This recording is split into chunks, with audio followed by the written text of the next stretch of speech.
রাজনীতিতে সব সমীকরণ সম্ভব, রাজনীতিতে সব অঙ্কই সম্ভব। আর এই মুহূর্তে সব থেকে বড় সমীকরণ বা সব থেকে বড় অঙ্ক কোনটা? অঙ্ক এই কথা বলছে সুখেন্দু শেখর রায়, সুস্মিতা দেব, প্রকাশ চিকবড়াই। এই তিনজন নেতা এই মুহূর্তে বিজেপির সল্টলেক দফতরে। আর কিছুক্ষণের মধ্যেই বিজেপির রাজ্য সভাপতি শ্রমিক ভট্টাচার্য সংবাদ মাধ্যমের মুখোমুখি হবেন। আর সমস্ত কিছু ঠিক থাকলে যে জল্পনা ছড়িয়েছিল, কোন জল্পনা? যে জল্পনা ছড়িয়েছিল যে রাজ্যসভার প্রার্থী হতে পারেন বা বিজেপির সঙ্গে ওতপ্রোতভাবে জড়িয়ে তারা কাজ করবেন, সেই জল্পনাতেই অফিসিয়ালি শিলমোহর পড়তে চলেছে।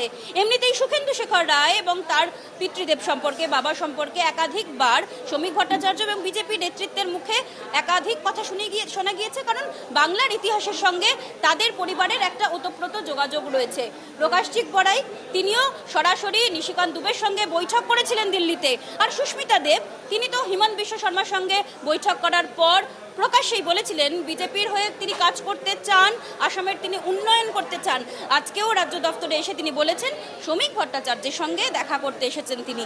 কিন্তু রাজনীতিতে কোনো দেখাই কারণ ছাড়া হয় না, আর সেই কারণেই অফিসিয়াল শিলমোহর পড়ার জন্য আর কিছুক্ষণের অপেক্ষা। জি 24 ঘন্টার জন্য ক্যামেরায় দেবাশিস চন্দ্রের সঙ্গে মৌমিতা চক্রবর্তী, সল্টলেক।